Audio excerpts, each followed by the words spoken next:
Bismillahirrahmanirrahim. Assalamualaikum warahmatullahi wabarakatuh.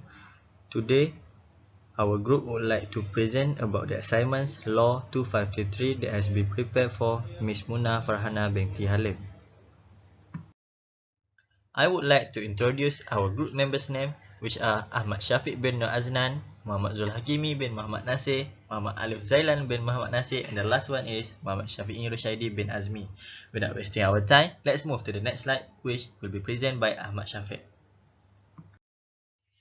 First of all, the introduction to corporate governance is the role of corporate governance in the context of IFE is to ensure that all business and operation comply with Sharia principle and perform its role in fulfillment of profit-making motive and maximizing the interest of shareholders. The well-functioning Islamic finance industry can only be sustained if there is good corporate governance practice by IFE that comply with the Sharia guidance. A sound corporate governance practice is needed because it can resolve many conflicts of interest among management, board, shareholder, other stakeholder, and protect all stakeholder interests. Second, corporate governance is important to set their vision and mission statement and strategic target for the company. It can achieve the strategic target set by ensuring application of best practice in internal control system, regulatory compliance, accounting and auditing, risk management, information disclosure, Sharia compliance, and socially responsible businesses. Corporate governance has two main principles in IFE. First, the shareholder need to ensure that their business and activities follow the Sharia rule and principle. Second, the shareholder need to assure that the growth of the business of the IFE is maintained and can show stability, efficiency, and credibility. The corporate governance in IFE has to assure that the IFE meets the Sharia requirement and achieve the objective of profit generation as well as enhance growth, credibility, and efficiency. Corporate governance is crucial in IFE to gain and enhance the confidence of stakeholders and the general public to assure them that all activities, operation, and product of IFE are following Sharia principles and rules. The management should lead the institute appropriately and staff are expected to serve their organization. Moreover, the BOD has the responsibility to confirm that the institute is running in line with the intention of the shareholder. Additionally, the SSB has a duty of ensuring that the organization is operating according to the Sharia rule. Moreover, SSB is required to guarantee that the investment of shareholder are being used in a proper way. So I will pass to next presenter, which is Muhammad Shafiq Rusyaidie bin Azmi. Okay, so the next slide is the 14 principles of corporate governance, minimum standards and specific requirements for Islamic banks and takaful operators. The first principle is every licensed institution should be headed by an effective board which assumes specific responsibilities. The vision, strategy, and corporate values of the licensed institution should be clearly specified and understood. The board plays a critical role in ensuring sound and prudent policies and practices of its licensed institution. The board needs to perform its oversight role effectively and understand its overall responsibilities to stakeholders. While the board is not involved in the day-to-day operation of the institutions, it provides effective check and balance mechanism in the overall management of the licensed institution. Next is there should be an effective board composition with a strong independent element where no individual or small group of individuals should be allowed to dominate the board's decision making. The numbers of directors constituting a board is an important factor in determining the effectiveness of the board in providing direction and guidance to the management of the licensed institution and in performing its oversight role effectively. To be effective, the board of a licensed institution must have an appropriate numbers of directors that commensurate with the complexity, the size, the scope, and operations of the licensed institution.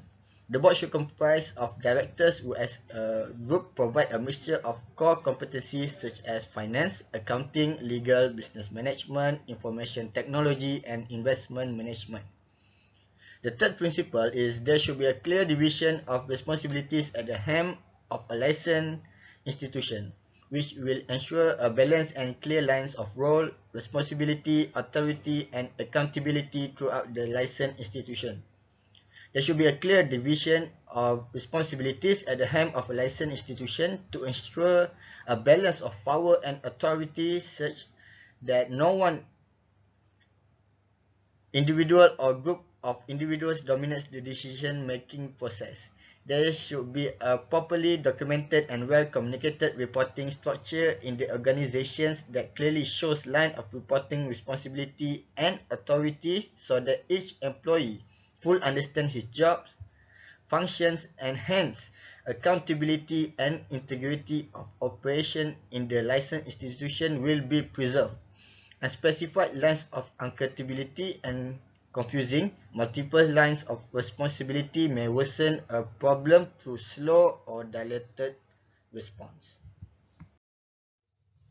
Okay, next, the fourth principle is there should be a formal and transparent process for the appointment of directors to the board and the appointment of CEO. Bank Negara Malaysia holds the CEO directly responsible for the day-to-day operations of the licensed institution. He must be familiar with the operations of the licensed institution, the state of internal controls, requirements of regulations, as well as current issues and policies affecting the industry in general. He must also have the necessary knowledge and professional competence in the conduct of the licensed institution's business. The fifth principle is the directors must be persons of caliber, credibility, and integrity with the necessary skills and experience and be able to devote time and commitment. Directors provide leadership on matters of strategic importance to the future directions of a licensed institution. They are also expected to bring sound judgment to bear on difficult issues. As the expectations on directors are high, they must be competent, experienced, and knowledgeable, and have sound judgment to exercise their responsibilities and include being able to question and provide advice to management. They need to have sound understanding of their licensed institution's business, the nature of risks undertaken by the licensed institution, and its strategic direction.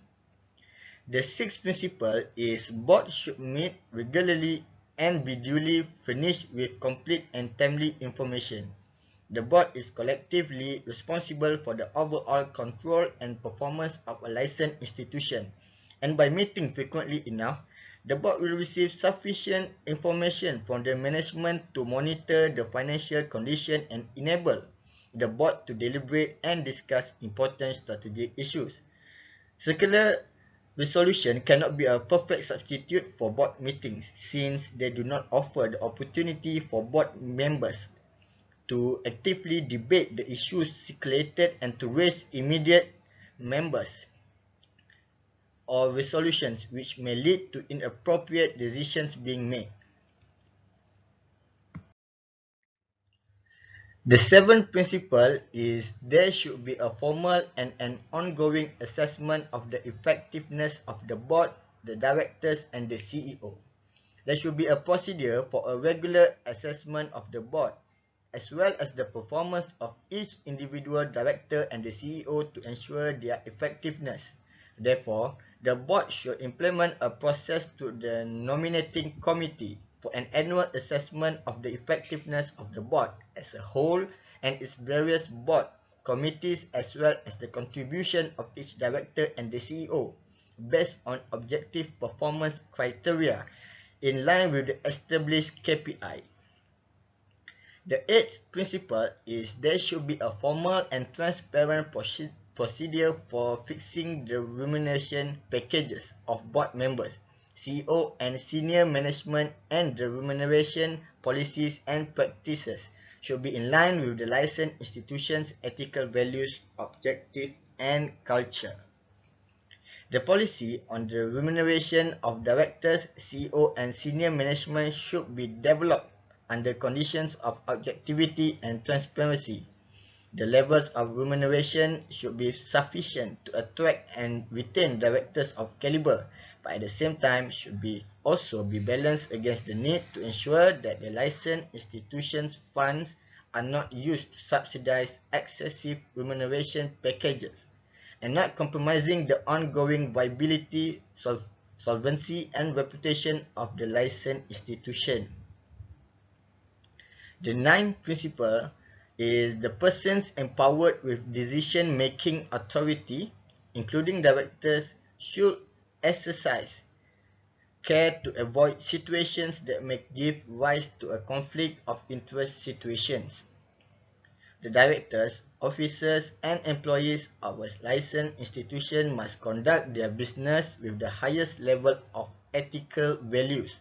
Conflict of interest situation call into question the ability of the person involved in the conflict to act objectively in the best interest of the licensed institution. I will pass to the next presenter, Muhammad ZULHAKIMI. Principle 10. There should be clear separation between shareholders and management so as not to impede sound corporate governance. Shareholders should not be involved in the running of a licensed institution. They should hold the board accountable in overseeing the management of the licensed institution and rely on management to run the day-to-day operations of the institution. There should be clear separation between the controlling shareholders and the management function, such that the shareholder should not hold any senior management position in the licensed institution. The CEO should derive power and authority only from the board. As such, the CEO and senior management should operate within the mandate given by the board and should not take directive from any other person other than the board. This is to protect the licensed institution from inappropriate action or influence of dominant or controlling shareholders or any other person. The next principle is there should be robust auditing requirement and the auditor. Board and management need to maintain their professional and objective relationship. The role of independent, competent, and qualified auditors is vital to the corporate governance process.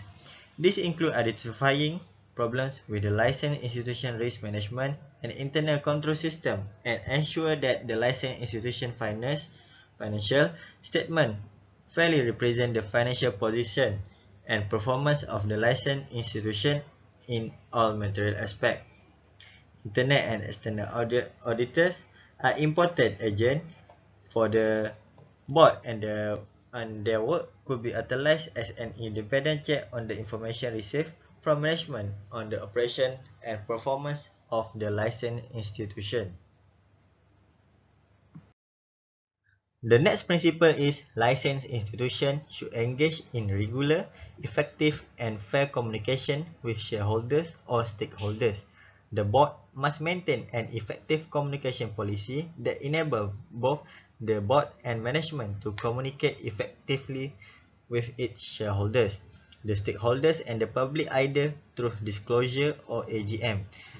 The next one is conducting corporate governance in a transparent manner can reinforce sound corporate governance.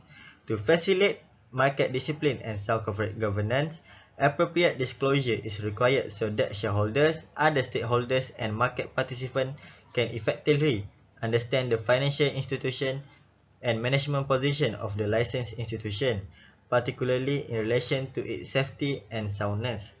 Lastly, board is collectively responsible and accountable for the veracity of disclosure and management of risk. The board is responsible for ensuring that the licensed institution has systems in place to monitor and adequately control the licensed institutional material risk and that there are adequate and effective operational procedures, internal control for assessing, measuring, controlling, monitoring, and reporting of risk. It is strongly encouraged that a brief statement of board responsibilities be provided in the annual report. So that's all from me. Let's move to the next presenter, which is Muhammad ALIFF ZAILAN.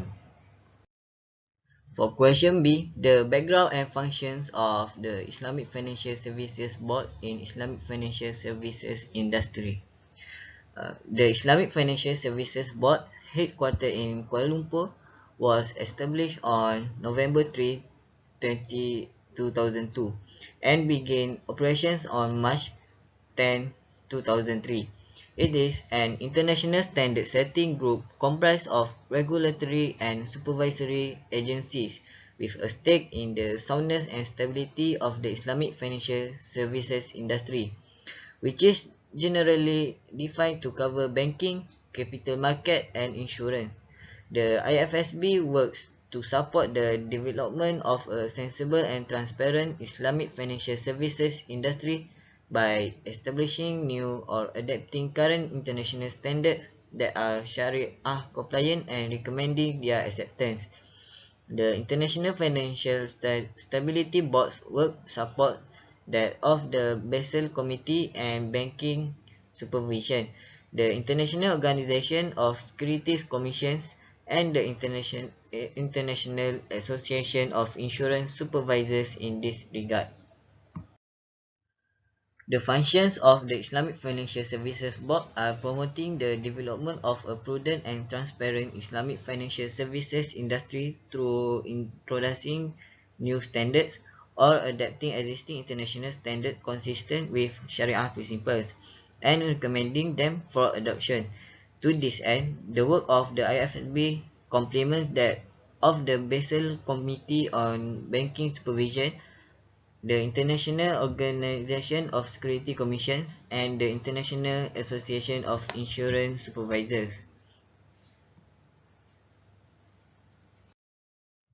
For your information, IFSB in 2005 has formed a joint working group with the International Association of Insurance Supervisors, which included representatives from insurance and takaful supervisory authorities who are members of the IFSB to discuss the applicability of the existing IAIS core principles to the regulatory and supervisory standards for takaful to be developed by the IFSB that we call as IFSB 8.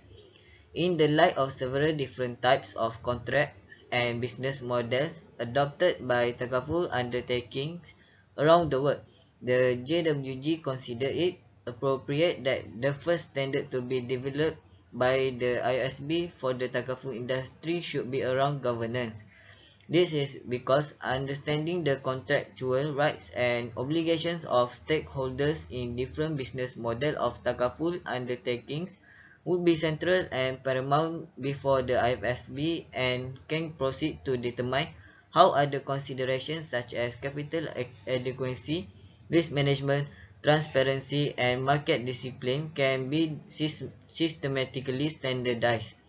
As a result, in its 7th meeting held on 21st December 2005, the IFSB Council approved the establishment of the Governance of Takaful Operations Working Group, whose work is envisaged to become the roadmap for future IFSB standards and guidelines in the Takaful segment of the IFSI. In attempting to address the specificities of the takaful industry, this document should complement and add value to other existing internationally recognized frameworks that set out sound principles and best practices pertaining to corporate governance of insurance companies, which are the conventional counterpart of takaful undertakings.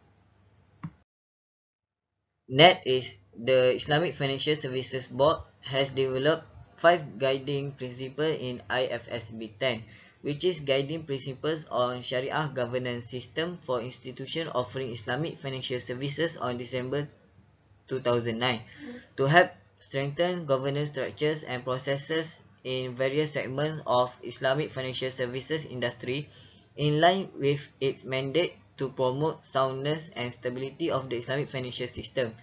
It was noted that in all 3 projects concerns over the roles and functions of the Sharia boards, which constitute part of the broader governance system.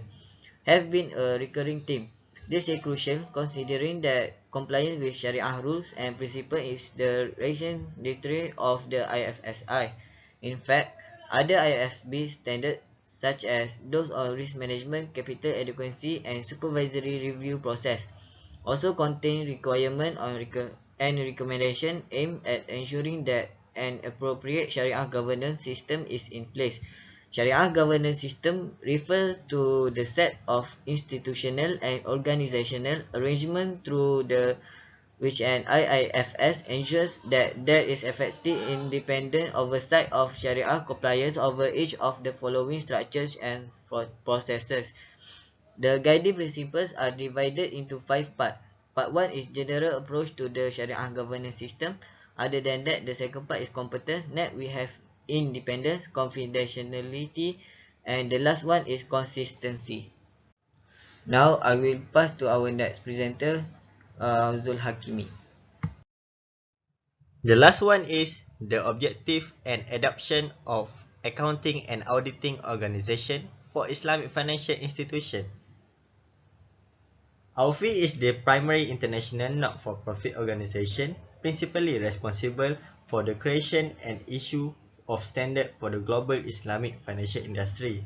It was founded in 1991 and is based in Bahrain.